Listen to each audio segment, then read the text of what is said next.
मराठी में गीता पर उनकी अद्भुत टीका ने सत्य या ईश्वर के अनुसंधित सभी लोगों के लिए मार्ग खोल दिया। विश्व के समस्त मनुष्यों के प्रति उनकी अपार करुणा का ये स्पष्ट प्रमाण है। उनकी ज्ञानेश्वरी संत ज्ञान से इतनी परिपूर्ण है कि जो इसका एक अनुच्छेद भी प्रतिदिन समझ लेंगे, उन्हें शीघ्र ही जीवन के परम रहस्य का बोध हो जाएगा। संत ज्ञानेश्वर अपनी गीता के बारे में एक स्थान पर कहते हैं, गीता का तत्व निरूपित करने में मैंने अपना सर्वस्व लगा दिया ताकि लोग समझ सकें कि धर्म क्या है। वे जन्म से मृत्यु तक अपना जीवन जीते हुए स्वयं को और अपनी गतिविधियों को सही दृष्टि से देख सके। अगर कोई भी पाठक ज्ञानेश्वरी का अध्ययन करे तो उसे यज्ञ, जप, ध्यान, साधना के बारे में जानकारी प्राप्त हो जाएगी। योगाभ्यास के बारे में संत ज्ञानेश्वर लिखते हैं, योगाभ्यास करने के लिए सबसे पहले एक उपयुक्त स्थान देखना चाहिए। वो स्थान ऐसा होना चाहिए कि यदि विश्राम करने की इच्छा से व्यक्ति वहाँ बैठे तो फिर वहाँ से उठने का उसका मन ही ना करे। वो स्थान ऐसा होना चाहिए कि वहाँ का दृश्य देखकर ही वैराग्य दुगना हो जाए। वहाँ यदि संत जनों का निवास हो तो उससे संतोष की पुष्टि होती है और मन को धैर्य का सहारा मिलता है। जहाँ योगाभ्यास अपने आप हो जाता है, जहाँ की रमणीयता के कारण हृदय को आत्मानंद का अनुभव हो, जिस स्थान पर पहुँचते ही पाखंडियों के मन में भी तपश्चर्य करने की बुद्धि उत्पन्न हो, जहाँ कोई रास्ता चलता आदमी अचानक पहुँच जाने पर यदि सकाम हो तो वो भी वहाँ से जाने की बात भूल जाए। ऐसा स्थान न रहने वालों को भी रोक लेता है, भटकने वालों को भी स्थिर करता है और वैराग्य को थपकी लगाकर जागृत करता है। वो स्थान ऐसा होना चाहिए कि उसे देखते ही विषय सुखों के लंपट को भी ऐसा जान पड़े कि मैं संसार का सुंदर राज्य छोड़कर यही शांतिपूर्वक पड़ा रहूं। बस वो स्थान ऐसा रमणीय होना चाहिए। इसके अतिरिक्त वो स्थान शुद्ध होना चाहिए कि वहाँ आँखों को साक्षात ब्रह्म स्वरूप ही दिखाई पड़ता हो। उस स्थान का विशेष गुण ये होना चाहिए कि वहाँ योगाभ्यास करने वाले की बस्ती हो और दूसरे लोगों का आना जाना ना हो। वहाँ ऐसे बड़े बड़े वृक्ष भी होने चाहिए जो जड़ से ही अमृत के समान मीठे और सदा फल देने वाले हों और वे फल उनमें 12 मास लगते हों। साथ ही उस स्थान पर वर्षा काल के अतिरिक्त अन्य ऋतुओं में भी पग पग पर पानी मिलता हो और विशेषतः वहाँ पानी के बहते हुए झरने यथेष्ट होने चाहिए। वहाँ गर्मी बहुत ठिकाने की हो और साधारण पड़ती हो और शीतल तथा मंद वायु बहती हो।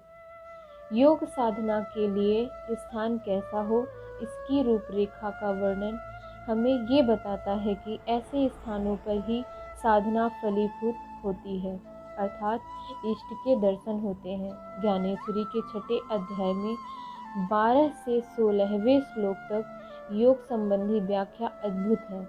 अपनी सिद्धि के बारे में ज्ञानदेव ने स्पष्ट रूप से लिखा है कि मैं अपने अमृतानुभव की बात करता हूँ, जो मेरे संपूर्ण अनुभवों का निचोड़ है। सभी मनुष्यों के अनुभव, उनके जो मुक्त हैं, उनके जो मुक्त नहीं हैं और उनके जो मुक्ति के आराधक हैं, मूलतः एक ही महत्ता रखते हैं। परिपक्वता के क्षण में अनुभूति रहस्य का अमृत चखते ही उनके विभेद समाप्त हो जाते हैं। यही सभी मनुष्यों की स्वाभाविक नियति है। ये प्रत्येक युवती के छिपे यौवन पुष्प की तरह है, जो वो तभी खिलता है जब वो अपने प्रियतम से जुड़ती है। या यूँ कहें कि ये उन वृक्षों की भांति है जिनमें फलने और फूलने की क्षमता सदैव रहती है, परंतु बसंत के आगमन पर ये क्षमता हर शाखा प्रशाखा में फूट निकलती है और फिर आकाश को चूमने लगती है। इस प्रकार सभी मनुष्य मेरे अनुभव के इस अमृत की मिठास चख सकते हैं, बशर्ते वे इन शब्दों को मर्म में बैठाने का प्रयत्न करें और उस सिंहासन का साक्षात्कार करें जो भीतर है। ज्ञानदेव सन 1290 ईस्वी में ज्ञानेश्वरी पूर्ण कर चुके थे। इन दिनों उनकी उम्र 15 वर्ष की थी। 15 वर्ष का एक बालक योग ध्यान आध्यात्म दर्शन आदि के तथ्य बिना ईश्वर की अनुकंपा के कैसे लिख सका।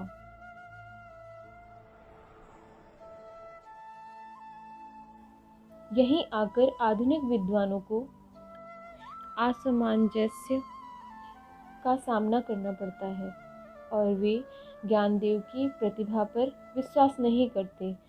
इस संबंध में ज्ञानदेव ने स्वयं ही स्पष्ट किया है कि ये सब गुरु की अनुकंपा से हुआ है। उनकी रक्षण शक्ति के प्रभाव से वे इस ओर प्रवृत्त हुए। ज्ञानदेव ने 12वें तथा 14वें अध्याय में विस्तार से गुरु महिमा का वर्णन किया है। एक स्थान पर वे लिखते हैं, गुरु कृपा दृष्टि तू वैभवशाली है और अपने सेवकों की कामना पूर्ण करने वाली है। तो भी मुझे कल्प निरूपण करने की आज्ञा दे। तू मेरे द्वारा इस निरूपण में 9 रसों का सागर भर दे, उत्तम रत्नों का आगार तैयार कर दे और भगवत्ता के सच्चे अर्थ का पर्वत उठने दे। तू मुझ में ऐसा सामर्थ्य प्रदान कर जिससे मैं भी कृष्ण के गुणों का ठीक ठीक वर्णन कर सकूं और श्रोताओं को श्रवण का आनंद करा सकूं। दास की ये प्रार्थना सुनकर गुरु ने उसकी ओर प्रसन्न दृष्टि से देखा और कहा, अब गीता के अर्थ का निरूपण प्रारंभ करो। प्रस्तावना का अधिक विस्तार करने की आवश्यकता नहीं। इससे शिष्य को स्वाभाविकतः बहुत आनंद प्राप्त हुआ।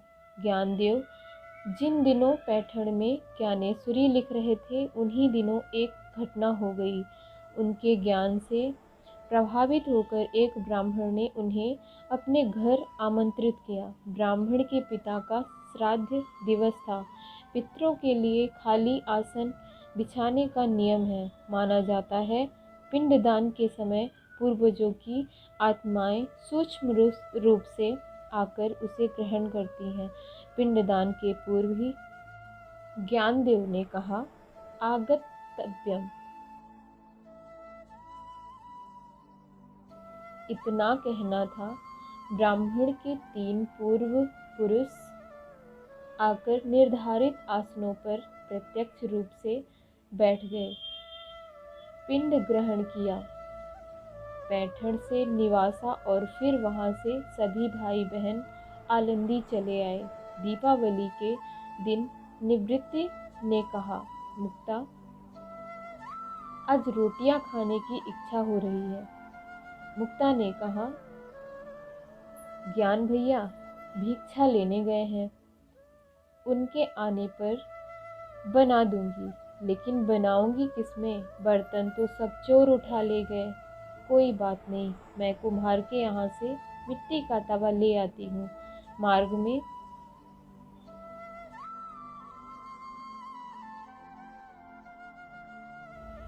विशोभा चाटी से मुलाकात हो गई और उसके प्रश्न करने पर मुक्ता ने सब बात बता दी। मांगेंगे भीख और खाएंगे रोटियां, देखता हूँ तुझे कौन कुम्हार बर्तन देता है। इतना कहकर विशोभा उनके पीछे लग गया। मुक्ता जिस कुम्हार के पास जाती वहीं विशोभा पहुंचकर कुम्हार को धमकी देता, अगर तुमने बर्तन दिए तो जाति से निकाल दूंगा। ये धमकी काम कर जाती। रोती बिलखती मुक्ता घर वापस आ गई। उसकी अपार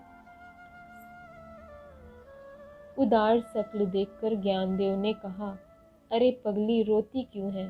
तुझे रोटियां बनानी है, चल तेरे लिए इंतजाम कर देता हूँ। योगीराज ज्ञानदेव ने साधना के माध्यम से अपनी पीठ को अग्निमय बना लिया। मुक्ताबाई उस पर रोटियां सेकती रही।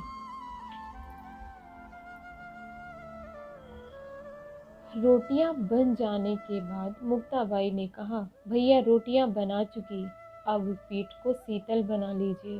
रोटी खाते समय निवृत्ति ने ज्ञानदेव से कहा, योग का उपयोग साधारण कार्यों के लिए नहीं करना चाहिए। जो आज्ञा गुरुदेव। ज्ञानदेव ने कहा, भविष्य में इस बात का ध्यान रखूंगा। तीनों भाई भोजन कर चुके थे। ठीक उसी समय एक कुत्ता आया और मुक्ताबाई के हिस्से की रोटियां लेकर भाग गया। निवृत्ति ने कहा, मुक्ता, तूने कुत्ते को मारा क्यों नहीं? अब तू क्या खाएगी? मुक्ताबाई ने कहा, वो तो विट्ठल था भैया, कैसे मारती? ज्ञानदेव ने हंसकर कहा। इसके आगे वीडियो के अगले पार्ट में। राधे राधे। Thank you.